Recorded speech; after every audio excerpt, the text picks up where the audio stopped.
You're very welcome to the Effective Living series right here on ChannelOne TV and 97.3 City FM. My name is Apioko Sayira Mashong Abe. You can call me Apioko. Now, we're still in week 3 of the Effective Living series 2025. We're talking about resetting your health. Resetting your health. Now, today we're talking about something that's very interesting, but very important to me personally, and I'm sure it is to pretty much all the women who are listening and watching us as well. And we're talking about preventive reproductive health in women. Preventive reproductive health in women. Now, as usual, I don't claim to be the expert, and so there's someone here who is. Dr. Eric Otutete is a consultant at the Obstetrics and Gynecology Department of the Kolebu Teaching Hospital in Accra, Ghana, and he's going to take us through a presentation, after which we will have a conversation. All right? Now, before we go, don't forget that the Effective Living Series 2025 is sponsored by the Hallmark Cafe, and I'll tell you more about the Hallmark Cafe when we have a little time, a little later. You're welcome.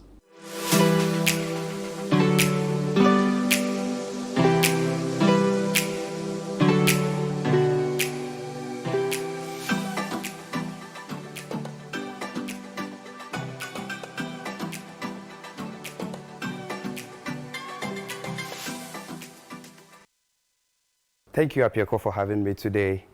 And I would like to welcome our viewers and our listeners around the world. Today, interestingly, we are talking about preventive reproductive health in women. And my name is Dr. Eric Otutete of the Department of Obs and Gynae, Kolebu Teaching Hospital. As a brief introduction, we want to know what reproductive health is. And when we say reproductive health, it refers to the overall health and well-being of the reproductive system of women of all stages of life. And preventive reproductive health then would focus on the measures or the strategies that women take to prevent reproductive health issues. This approach is essential basically in ensuring a better quality of life, reducing the risk of infections, diseases, and complications, and also empowering women to make informed health decisions.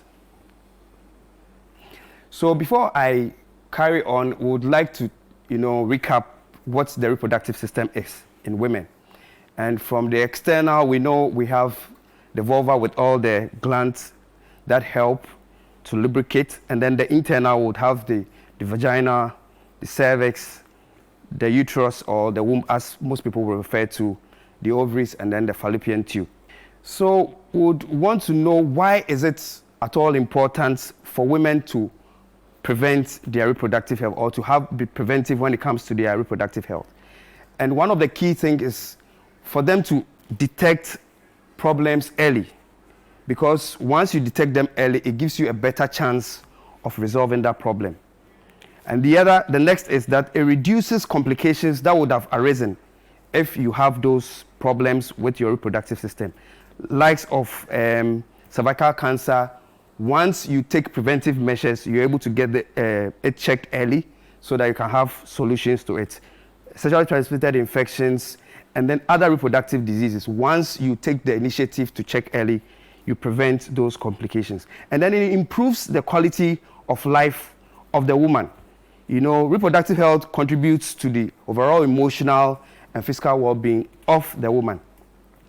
Obviously, economic benefits. Once you detect the problem early with your reproductive system, it saves you cost.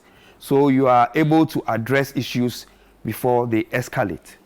So I would like us to look at the various needs of the various stages of life of a woman. So we want to start with an adolescent.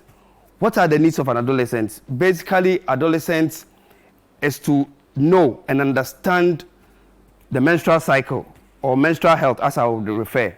And in identifying potential issues early, it helps her to better manage, her menstrual cycle, and then take necessary steps to prevent or to avert some of the problems that are associated with mental health. And again, most of them would want to try sex for the first time. So again, if you would understand and take better steps at knowing your sexual health, it helps. And then contraception. One of the other issues concerning adolescents is cramps or menstrual cramps and irregular periods, especially for those who have been identified to have polycystic ovarian syndrome and endometriosis. So once you recognize these problems early by taking preventive measures, it helps you to have a better reproductive health, as it were. Now we want to look at those in the reproductive years. Okay, so those who are ready to have babies or get pregnant.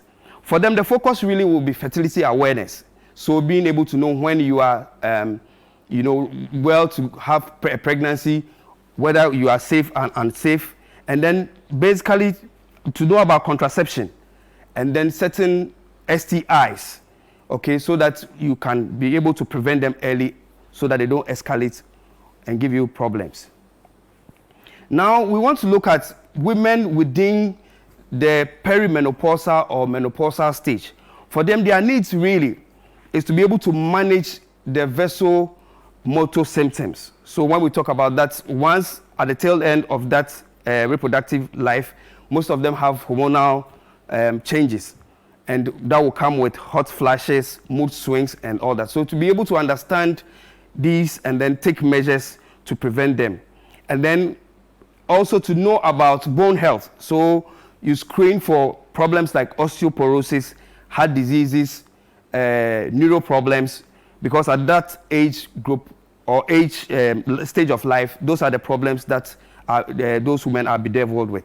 And then those who have gone past menopause, where we refer to as postmenopausal, mainly long-term problems with bone health, with vaginal health, are the issues that you would have to look at, to prevent complications. So what are the key preventive measures? So first of all is to know your gynae and have regular gynecological checkups. So most women, unless they are sick, would want to go to the hospital, but would encourage that each year, once or twice a year, you have routine visits to the gynecologist. The gynecologist will have a chat with you, would examine you, and then probably will pick up some of these problems that has to do with the reproductive system, so solutions can be given to that. Again, essential screening methods or tests can be done. Example, pap smear, and then pelvic exam, to be able to pick up those problems early as we reset our lives, to be able to get them solved before they become problems for us. And then breast care or breast screening. Again, the other thing is to look at STI prevention and testing. So here again, to be able to know what the sexually transmitted infections are, know how they present as in symptoms, and be able to get the appropriate treatment to prevent them from giving you problems later in life. And then having regular screening for sexually transmitted infections. And again, safe sexual practices, because we know that these infections, once you use barrier method, you are unlikely to get these infections. For those who want to give birth, it's always good that you have some preparation. So we talk about preconception care. It's a good measure. So before, you don't know the conditions you may have, you or your partner may have, but once you talk about preconception care, you are better prepared. So if there are any diseases, underlying problems that you may not have averted your mind to, once you talk to your gynae, these things can be sorted out before you start the journey of pregnancy. And then once you get pregnant, prenatal care has to do with the care you are given throughout from the start of the pregnancy till you successfully deliver. Again, contraception, because most likely even those who have gotten pregnant sometimes want to space their children. So that's where contraception comes in. So once you know about the contraceptives that are good for you, you can use them to prevent unintended pregnancies. Then vaccination. Vaccination helps because once you are tested and then we know that you are negative to some of the organisms that can cause problems to the reproductive system. Example is human papilloma virus. You are given vaccines that will prevent you from getting cervical cancer, which tends to be one of the leading causes of cancer in women. Now, nutritional and lifestyle factors. Again, balanced diet, very important. Adequate nutrition will support your reproductive health system and fertility. Examples are folate, supplementation, iron, vitamin D, omega-3 fatty acids, all these help to make your reproductive health better. Regular exercising also help to regulate, especially for those with problems with menstrual cycle. You know, moderate or even minimal reduction in weight helps to improve problems associated with menses. And then limiting harmful substances like alcohol, tobacco, illicit drugs, again, can affect your reproductive health. One of the key things that are not talked about most of the time is mental health. And we all know that stress, anxiety, and then, you know, other emotions that women go through is able to impact their reproductive health. Key is stress being able to even prevent people from getting pregnant or being fertile. Again, it affects the menstrual cycle. So it's very important that we look at these things, we seek help, and then prevent them from giving us problems later. So in conclusion, I want to say that reproductive health is essential in reducing risk, improving outcomes, and promoting the overall well-being in most women. And women should be proactive in managing their reproductive health, which includes regular checkups with your gynaes, screening, and then maintaining a healthy lifestyle. Empowerment through education, access to care, and the right to make informed choices are key in achieving a better reproductive outcome. Thank you.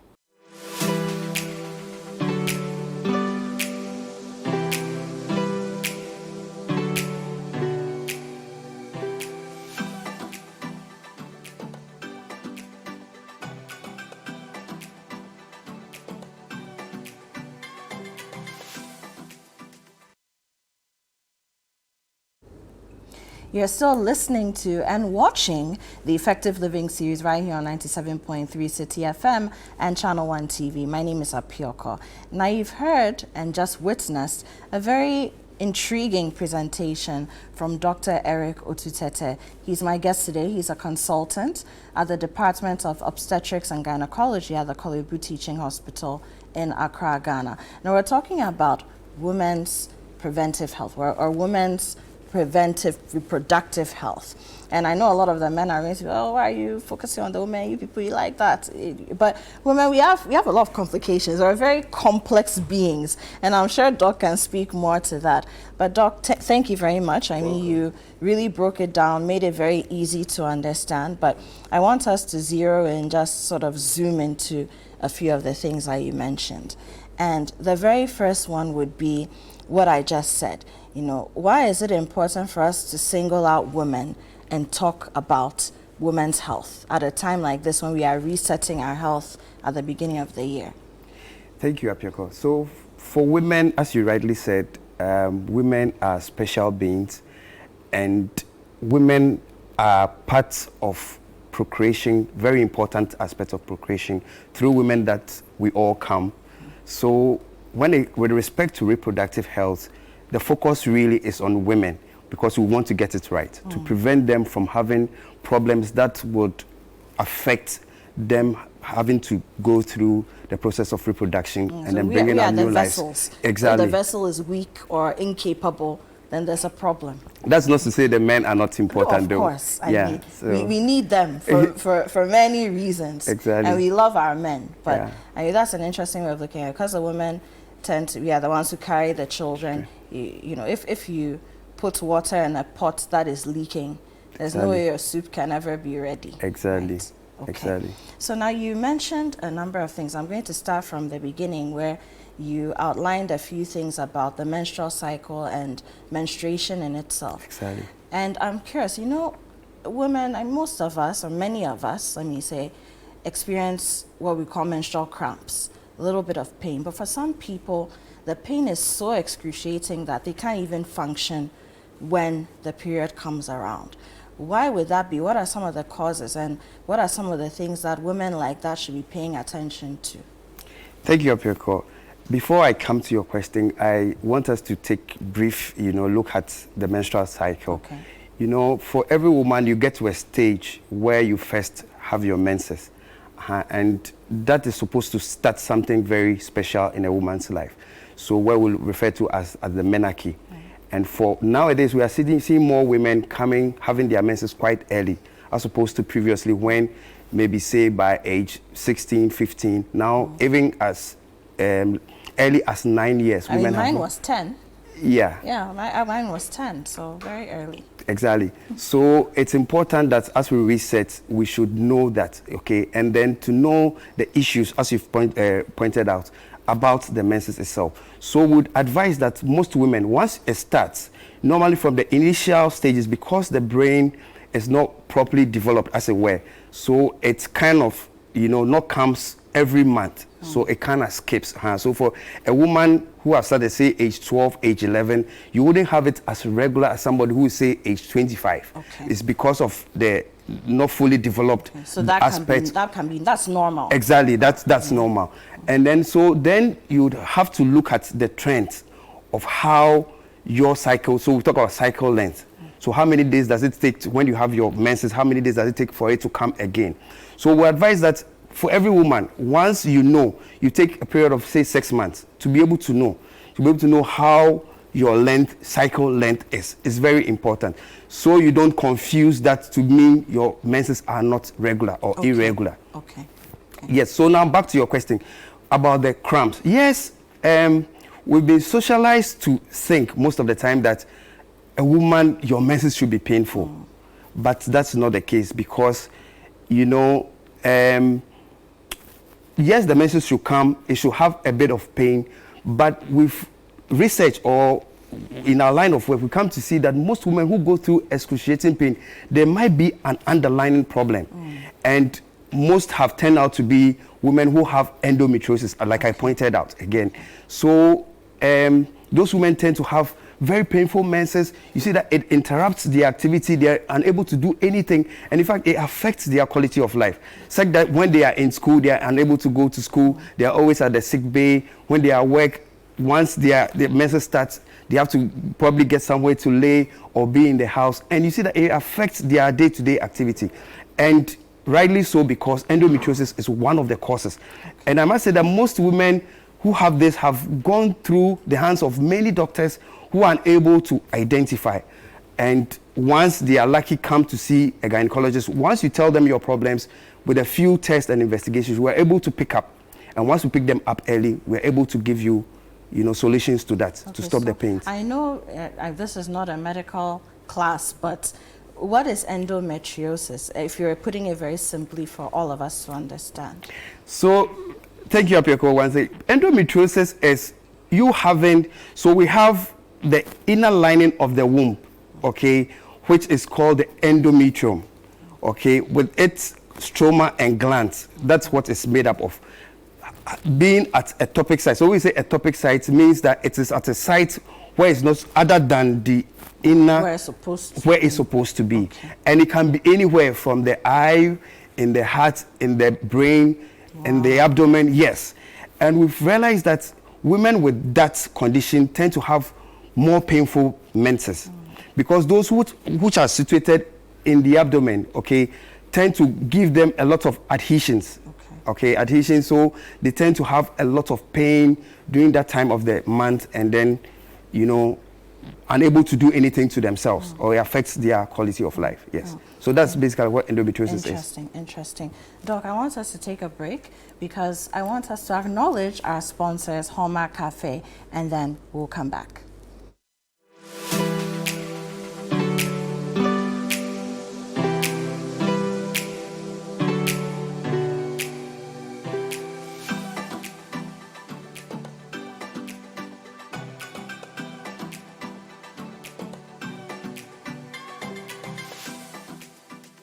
This is your chance to be served by a robot at Accra's premier destination for fine dining, Hallmark Cafe, located in Jowolu, just after the Allied filling station. It's the perfect spot for delectable pastries, desserts, hot and cold beverages, as well as a variety of continental and local dishes to satisfy your cravings.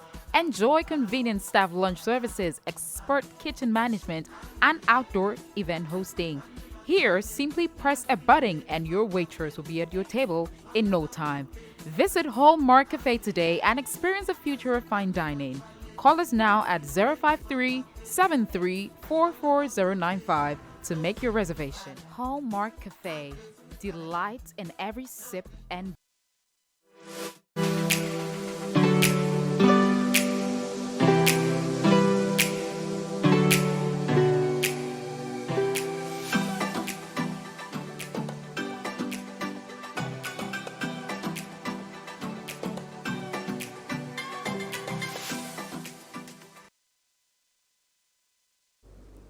This is the Effective Living series right here on 97.3 City FM and ChannelOne TV. My name is Apioko. I have my guest in the studio for a little while longer, Dr. Eric Otutete, who, of course, is a consultant at the Department of Obstetrics and Gynecology at the Kolebu Teaching Hospital. We're talking about preventive reproductive health in women specifically, and we've said a lot of things. If you've missed them thus far, you can catch the repeats or the replays or the playbacks of the Effective Living series on radio and on TV, and you can also visit the social media channels of ChannelOne TV and 97.3 City FM and then get the information you need, because it's an important conversation. Now, Doc, we just spoke a little bit about endometriosis, and it was talking about very painful, unbearable period pain that led us to that. There's something else that you mentioned in your presentation, exactly. PCOS, polycystic ovary syndrome. What is that? Thank you, Apioko. So polycystic ovarian syndrome basically has to do with, an imbalance in the hormonal structure of a woman, such that the cause, though, we don't know yet, but it so happens that once a woman has that condition, an imbalance in the hormones, so she tends not to have her periods or her menses regularly. So those tend to be longer, or they tend to be erratic, if you like. Okay. So it's basically a condition where you have hyperandrogens, okay? So those androgens tend to suppress, the female hormones, being estrogen and progesterone, which are responsible for the monthly cycles of a woman. Okay, so such women will come to you that, Doc, my periods are not flowing as they should. I don't get them frequently, and it's a bother, something that it may have caused them later in life, say when they want to get pregnant. So basically, that's what polycystic ovarian syndrome is about. Okay. Now, Doc, let's talk about the regular checkups that you were encouraging. Do these checkups differ?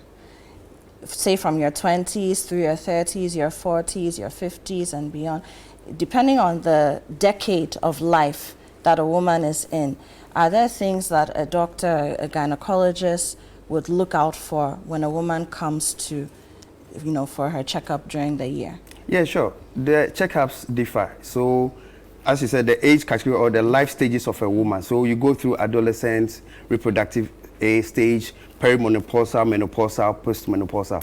So the needs would differ. So for a woman in the, let's say, adolescent, okay, they more or less are grappling with menstrual problems, and then probably those who are exposed to sex would have problems with sexually transmitted infections. So the screening will be tailored in those directions. So those who come in, as I said, some of them would have to explain really that, having at irregular periods because probably your brain has not developed to that level. Right. So those can be normal. So reassurance is enough for those people. And then those who are grappling with cramps, we've talked about being able to know whether to rule out, whether it's endometriosis or not. And then for those who are exposed to sex and have some discharge, which is unusual from the ones they have daily. So those ones, yes, we'll talk to you, we'll try to know the nature of the discharge, and then being able to let you do some investigations, which can be laboratory, which can be ultrasound, or even other, advanced, tests, to be able to know what kind of infection it is, so we can help you. Then when it comes to the reproductive age, basically are women who wants to get pregnant. And I must say that most women don't usually go to check unless, they are there, now they the are pregnancy married. Has come. Exactly. So most of them wouldn't have known if there was a problem. Okay, so once they come in, it's an opportunity for us, to screen them. Basically, so for women, basic things we do, we check, we do a scan, we check whether the womb is fine, there are no problems. A lot of them worry about fibroids, okay, and then we'll check whether the ovaries are well, there are no collections here and there that may affect you getting pregnant. And again, we'll check the function of the ovary. Okay. through laboratory investigations. Okay, so it tells us about the hormonal assays, okay, which can check the various hormones that are responsible for pregnancy that are supposed to help you. So we do that. And then one other thing we do for them is to check the tubes. Okay. Okay, so we do an HSG or a almighty fallopian tubes. Exactly. Because most women in our parts of the world who are unable to get pregnant, unfortunately, most of them would have issues with blocked tubes. So you may be taking all sorts of things trying to get pregnant, but the reason or the problem may be that the tubes are not functioning so well. that means that the tubes are blocked, the ovary releases the eggs, but they can't travel to the womb. They can't travel, and the sperm can also not go and meet. And the tube is a very important. That's where fertilization also occurs. So fertilization takes place in the tube, and then it travels to implants in the womb. Okay. So yes. Okay. So I mean, this is a nice crash course. I want us, again, very briefly, because, you know, we'll wrap this up very shortly. But when you talk about a woman being perimenopausal, is there an age at which a woman arrives where she should start thinking, are there symptoms that she should be looking out for? Okay, I may be approaching menopause? Yes, there is actually. So for us in Ghana, a research that was done by one of our colleagues, I mean, put the age of menopause to be around 48. Okay. But elsewhere in the world, most women, the average age is about 51 years. So plus or minus, you know, about, let's say, 4 years. Okay, that's where we call it the menopausal transition. So within that age, you may have women who may have it early or women who may go post that. So that's why it's menopausal transition, and then some would refer to as the perimenopause. Okay, so that's that age. Okay. What are some of the things in your experience which have prevented women from, you know, reaching out for the preventive care that they need, preventive reproductive care? Yeah, so, nice question. Most women, first of all, is the awareness. Most people don't know, okay, that it's good to prevent problems with the reproductive system. So by being informed, I'm sure most would change their practice. And for some too, what puts them off is the money. Okay. Because frankly, most of these investigations are quite expensive. So, and unfortunately, there are many women in our culture, our country too, who are not financially independent. Yes. So, but the right thing is, for women to go and seek the help, you know. Yes. So once you go, you see the gynecologist. Yes, they may, you know, tell you to do those things, but at least you have a fair idea. He will try to explain to you the basics. So even if you don't have money, you try and then prepare and get those things done exactly so that you can. So basically, those are the reasons. And for some too, the fear of going to see gynecologist. I must say, one woman came to me in my consulting one time and said that, why is that Ghana, all the gynecologists are males? So for some, you know, there's this, we are socialized in a way to, you know, shy away from letting men see our nakedness. So it's difficult, and some of them, it just puts them off. So I'm sure those are some of the contributing factors why women will not readily go and seek help. Wonderful. Yeah. Doc, any final words? Yeah, so my final words will be that, yes, we are there. Women are important in our lives, and when it comes to reproduction, as I mentioned earlier, it's one way where new life is added to us. So for women, we encourage that preventive health is the best. Okay. So once each year we are resetting ourselves, you go, you check, seek gynecologic advice. They will be able to tell you, even if you don't have the money, at least you have the information. Then you prepare to avert problems later in life. Even if you don't have the money, you have the information. Exactly. And then you can prepare. Dr. Eric Otutete, thank you very much for joining us today on the Effective Living series. Dr. Otutete is a consultant at the Department of Obstetrics and Gynecology at the Kolebu Teaching Hospital. I'm sure if you go and you ask him, you find him. He's easy to find. You know where he works, bottom line. But Doc has given us some very important information today. Women, please go and have yourselves checked. You know, some people are worried about not being able to conceive. Others have pain that they're living with. Like Doc said, we've been socialized to believe that if your menses comes around, your period comes, you have to endure the pain and then you're a strong woman. No. Sometimes these things mean things, you know, and it's our body's way of letting us know that everything is not okay. And so please go and do your checkup, reset your health, and reset specifically your health as a woman. So today we've been talking about women's preventive reproductive health, and we're so grateful that Dr. Tuteta came through. We're sponsored here on the Effective Living Series 2025 by the Hallmark Cafe, and you should visit the Hallmark Cafe because they're doing some very interesting things, incorporating a lot of vegan options into their menu. They're now looking at more specific things. We were talking about health, right? So things that are specific to people who have allergies, all sorts of conditions. They're thinking forward, as they should. They are also resetting in the food industry so that people don't have to lose out on enjoying a great meal, a great night or evening out, eating out, just because they can't get what they need to eat or what they want to eat health-wise when they go to a restaurant. So Hallmark Cafe is leading the way there. Thank you very much to them. My name is Apioko Sarah Mashong Abe. We'll be back next time.